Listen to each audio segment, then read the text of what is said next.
ഹബീബായ റസൂലുള്ളാഹി സ്വല്ലല്ലാഹു അലൈഹി വസല്ലം അത് നമുക്ക് മാതൃകയാണ്. ലഖദ് കാന ലക്കും ഫീ റസൂലില്ലാഹി ഉസ്വത്തുൻ ഹസന. ഹബീബായ തങ്ങളിൽ ഉത്തമ മാതൃകയുണ്ടെന്ന് പരിശുദ്ധ ഖുർആനിൽ കാണാം. എവിടെയാണ് ആ മാതൃക? എങ്ങനെയാണ് ആ മാതൃക നമ്മിലേക്ക് എത്തിയത്? ഹബീബായ റസൂലുള്ളാഹി സ്വല്ലല്ലാഹു അലൈഹി വസല്ലം തങ്ങൾ ജീവിച്ച് കാണിച്ചു കൊടുത്തത് പുള്ളി വ്യത്യാസമില്ലാതെ അത് ജീവിതത്തിലേക്ക് പകർത്തി പൂർണ്ണമായും ദേഹേച്ഛകളെ ഉപേക്ഷിച്ചുകൊണ്ട് ആ മാതൃകാപരമായ ജീവിതം നയിച്ചവരാണ് സ്വഹാബത്ത് റളിയല്ലാഹു അൻഹും. സ്വഹാബത്തിന്റെ പേര് കേട്ട സിദ്ദീഖുൽ അക്ബർ റളിയല്ലാഹു അൻഹു നമ്മൾ പറയാറുണ്ട്. പരിശുദ്ധ ഖുർആനിൽ 5 സ്ഥലത്ത് സ്വഹാബികളെ പേര് പറഞ്ഞിട്ട് റളിയല്ലാഹു അൻഹും വറദു അൻഹു എന്ന് പറഞ്ഞിട്ടുണ്ട്. നമ്മൾ വെറും റളിയല്ലാഹു അൻഹു പറയല്. അല്ലാഹ് പറഞ്ഞത് റളിയല്ലാഹു അൻഹും വറദു അൻഹു എന്നാണ്. അല്ലാഹ്ക്ക് അവരെയും പൊരുത്താണ്, അവർക്ക് അല്ലാഹനെയും പൊരുത്താണ്. തൗഹീദ് അല്ലാത്ത കുറച്ച് ആൾക്കാരുണ്ട്, പെട്ടുപോകരുത്, ഈമാൻ കേട് വന്നു പോകും. അല്ലാഹു കാത്ത് രക്ഷിക്കട്ടെ. അവരില്ലെങ്കിൽ ദീനില്ലല്ലോ, അവരില്ലെങ്കിൽ മാതൃകയില്ലല്ലോ, അവരില്ലെങ്കിൽ മനുഷ്യത്വമില്ലല്ലോ. ആ സ്വഹാബികളല്ലേ നമുക്ക് മാതൃക, അവരെയല്ലേ നാം പിൻപറ്റേണ്ടത്. അല്ലാഹു തൗഫീഖ് നൽകി അനുഗ്രഹിക്കട്ടെ. പരിശുദ്ധ ഖുർആനിൽ അല്ലാഹു 4 സ്ഥലത്ത് ഹബീബായ തങ്ങളെ പേര് പറഞ്ഞിട്ടുണ്ട്. മുഹമ്മദ്, അഹമ്മദ് എന്ന് 2 പേരാ പറഞ്ഞത്. എത്രയോ സ്ഥലത്ത് ഹബീബായ തങ്ങളെ നേരിട്ട് വിളിച്ച് അല്ലാഹു അഭിമുഖം നടത്തിയിട്ടുണ്ട്. യാ അയ്യുഹൻ നബിയു, യാ അയ്യുഹർ റസൂലു, യാ അയ്യുഹൽ മുസമ്മിൽ, യാ അയ്യുഹൽ മുദ്ദസ്സിർ. ആരാ വിളിക്കുന്നത് എന്ന് നോക്കാം. അല്ലാഹുവിന്റെ റസൂലിനെ പടച്ച സൃഷ്ടാവായ റബ്ബ് ഹബീബായ തങ്ങൾക്ക് ബഹുമാനം നൽകുകയാണ്. റബീഉൽ അവ്വലാ വരുന്നത്. കുറെ ആൾക്കാർ ചട്ടം കെട്ടി നമ്മളെ മുന്നിലേക്ക് വരും. ഒരിക്കലും പെട്ടുപോകരുത്. ആ ആളുകളുമായിട്ടൊന്നും ഒരു നിലക്കുമുള്ള സഹവാസം പാടില്ല. ഈമാൻ കേടൊന്നും പാടില്ലല്ലോ.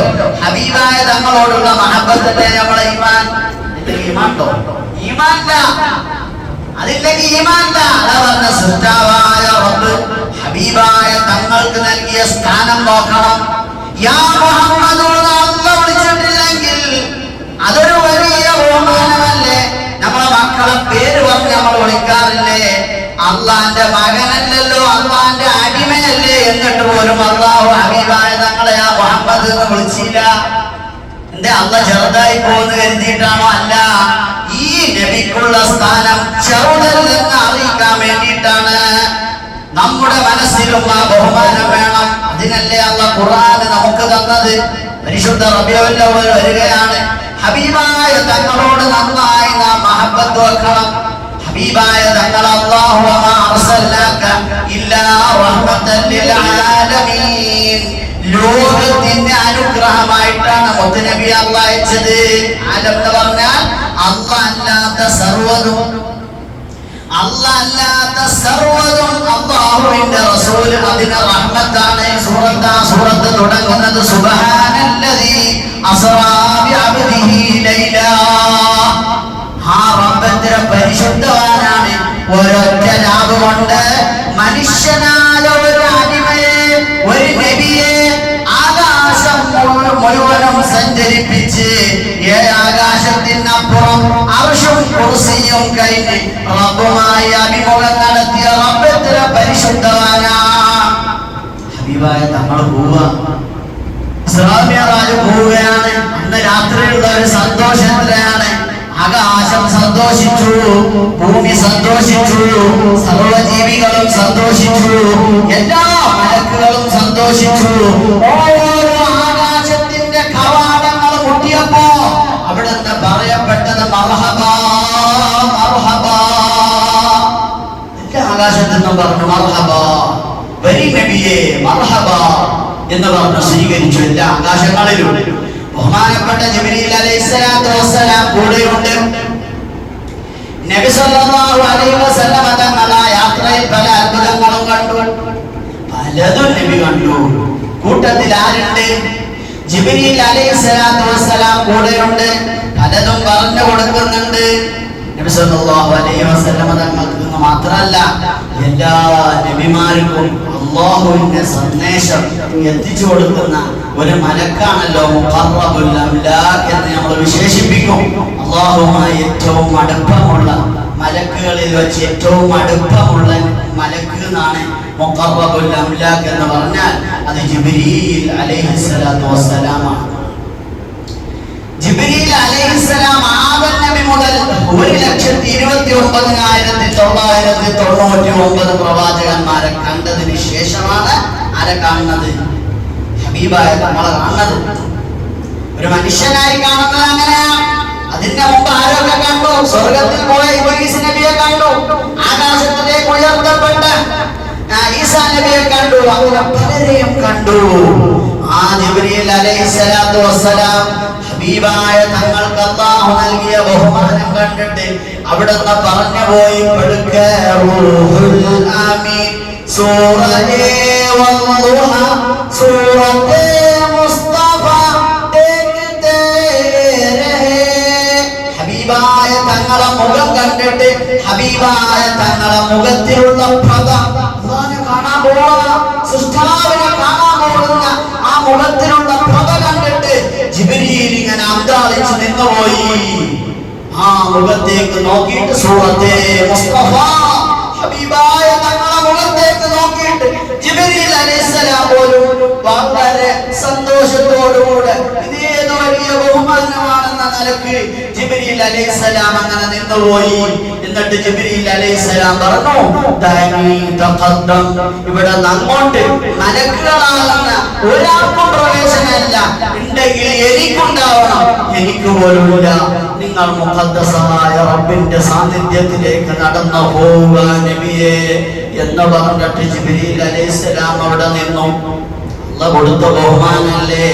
അതുകൊണ്ട് നമ്മുടെ ജീവിതത്തില്, നമ്മുടെ ഹൃദയത്തില്, നമ്മുടെ വാക്കുകളില്, നമ്മുടെ പ്രവർത്തനങ്ങളില് എല്ലാം ഹബീബായ തങ്ങൾ ഉണ്ടാവണം. നമ്മൾ മക്കളോടൊക്കെ പറയുമ്പോ മുഹമ്മദ് നബി എന്നൊന്നും പറയരുത്. അല്ലാഹു ബഹുമാനിച്ചില്ലേ, പറയുന്ന സ്ഥലത്ത് നമ്മളും ബഹുമാനിക്കണം. ആദരവായ നബി, ഹബീബായ തങ്ങള്, റസൂലുള്ളാഹി തങ്ങള്, മുസ്തഫായ തങ്ങള്, അവിടൊക്കെ മഹബ്ബത്ത് നിങ്ങൾ കേട്ടിട്ടുണ്ടോ? ഹബീബായ തങ്ങൾക്ക് നിഷ്കളങ്കനായ അനസ് റളിയല്ലാഹു അൻഹു ഖിദ്മത്ത് ചെയ്തു. ഇതെന്റെ കുഞ്ഞനസാണ് തങ്ങൾക്കുള്ളത്, ഖിദ്മത്തിനായി തരുന്നുണ്ട് മുസ്ലിമിതാ. മുത്തുനബി മദീനയിലേക്ക് ചന്ദ്രനായി, പ്രഭയായി, സന്തോഷായി, സമാധാനമായി മദീനത്തെത്തിയപ്പോൾ എല്ലാവരും എല്ലാം നൽകി, എല്ലാവരും എല്ലാം നൽകി. ഹബീബായ തങ്ങൾക്ക് ദീനിന്റെ വളർച്ചയ്ക്ക് അപ്പോഴാണ് ഒരു പെണ്ണോ എന്ന് പറഞ്ഞത്, നബി എന്റെ അടുത്ത് തരാനൊന്നുമില്ല, എന്റെ വീട് ചെറ്റക്കുടിലാണ്, തപ്പി നോക്കുമ്പോ ഒന്നുമില്ല, തരാൻ മാത്രമുള്ള ഒന്നുമില്ല, എനിക്ക് ഭർത്താവില്ല, എനിക്കാരുമില്ല, എന്റെ കയ്യിൽ ഒരു അനസ് മോനുണ്ട്, അത് ഞാൻ തങ്ങൾക്ക് തരാം, തങ്ങളെ ഖിദ്മത്തിനായി ഞാൻ തരാം. അങ്ങനെ ഹബീബായ തങ്ങൾക്ക് 10 വയസ്സുള്ള അനസ് റളിയല്ലാഹു അൻഹു ഉമ്മു സുലൈം എന്നവരെ ഏൽപ്പിച്ചു. 10 വർഷം ഖിദ്മത്ത് ചെയ്തു. അനസ് റളിയല്ലാഹു അൻഹു പറയാ, ഞാൻ ജീവിതത്തിൽ ഏറ്റവും സന്തോഷിച്ച ഒരു ദിവസമുണ്ട്. അനസ് റളിയല്ലാഹു അൻഹു പറയുന്നുണ്ട്, ഏതാണെന്നറിയോ? ഞങ്ങൾ എല്ലാവരും ഇങ്ങനെ ഇരിക്കുമ്പോ ഹബീബായ തങ്ങളെ മജ്‌ലിസിലുണ്ട്, ഞങ്ങളെ ഉപദേശിക്കുന്നുണ്ട്, പല അത്ഭുതങ്ങളും നബി പറഞ്ഞു തരുന്നുണ്ട്. കൂട്ടത്തിൽ ഹബീബായ തങ്ങളോട് ഒരാള് ചോദിച്ചു, മതസ്സാഅതു യാ റസൂലല്ലാഹ്. പറ്റി പറഞ്ഞപ്പോ ഒരു സഹാബി ചോദിച്ചു, എന്നാണ് ഖിയാമത്ത് നാൾ വരിക? അപ്പൊ ഹബീബായ തങ്ങൾ ഈ ചോദിച്ച ആളോട് തിരിച്ചു ചോദിച്ചു, ഖിയാമത്ത് നാളിന്റെ ഡേറ്റ് എവിടെ നിൽക്കട്ടെ, നിങ്ങൾ ഖിയാമത്തിന് വേണ്ടി എന്താണ് സമ്പാദിച്ചത്, എന്താണ് ഉണ്ടാക്കിക്കുന്നത് എന്ന് ചോദിച്ചു. ആ ചോദിച്ച സഹാബിയോട്, സഹാബി ചോദിച്ച വലിയൊരു ചോദ്യം, മറുപടി അതിലേറെ രസം. മറുപടി ആളെന്താ പറഞ്ഞതെന്നറിയോ? നബിയെ, വലിയ നിസ്കാരമോ സക്കാത്തോ ഹജ്ജോ ഇബാദത്തുകളോ ഒന്നും എനിക്ക് പറയാനില്ല, എനിക്കാകെ പറയാനുള്ളത് തങ്ങളോട് എനിക്ക് വല്ലാത്ത സ്നേഹമാണ് നബിയെ, വലിയ സ്നേഹമുണ്ട് നബിയെ എന്ന് പറഞ്ഞു. അപ്പൊ അനസ് റളിയല്ലാഹു അൻഹു പറയാം, എനിക്ക് വലിയ സന്തോഷമായി, കാരണം എന്റെ ജീവിതത്തിൽ ഹബീബായ തങ്ങളോടുള്ള മഹബത്തിന്റെ മീതെ ഒരു മഹബത്തും ഉണ്ടായിട്ടില്ല. അത്രമേൽ ഞാൻ സ്നേഹിച്ചു, എനിക്ക് ഒപ്പ. നബി തങ്ങൾ അതിന് മറുപടി പറഞ്ഞെന്താണ്? ആരെയാണോ നീ ജീവിതത്തിൽ കൂടുതൽ സ്നേഹിച്ചത് അവരോടുകൂടെ നീ സ്വർഗത്തിലുണ്ടാവുന്നു. അപ്പൊ വലിയ സന്തോഷമായി. കാരണം ഏറ്റവും കൂടുതൽ സ്നേഹിച്ചത് നബിയാണ്. ഞാൻ ഏതായാലും നബിന്റെ ഹബീബായ തങ്ങളെ കൂടെ സ്വർഗത്തിലുണ്ടാവുന്നു ഉറപ്പായി. അന്ന് ഞാനെന്നല്ല, ഞങ്ങളെ കൂട്ടത്തിലുള്ളവരൊക്കെ ഒരുപാട് സന്തോഷിച്ച ദിനമായിരുന്നു അത്. മക്കളോട് ഷെയർ ചെയ്യാം, വീട്ടുകാരോട് പങ്കുവെക്കണം. ഇതൊരു വലിയ വിഷയമാണ്, ഈമാനാണ്. ഹബീബായ തങ്ങളോടുള്ള മഹബത്ത് ഭക്ഷണം കഴിക്കുമ്പോഴും ഇരിക്കുമ്പോഴും നടക്കുമ്പോഴും വസ്ത്രം ധരിക്കുമ്പോഴും ഉറങ്ങുമ്പോഴും എഴുന്നേറ്റ് വരുമ്പോഴും എല്ലാ സർവ്വ മേഖലയിലും നബി തങ്ങളെ നമ്മുടെ ജീവിതത്തിൽ ഇങ്ങനെ നടന്നാക്കണം. എന്താണ് ആ ആനന്ദം, എന്താണ് ആ സുഖം, എത്ര വലിയ ഈമാനികമായ ഉയർച്ച ലഭിക്കാനുള്ള ഒരു മാധ്യമമാണ് അല്ലാഹു തൗഫീഖ് നൽകി അനുഗ്രഹിക്കുന്നത്.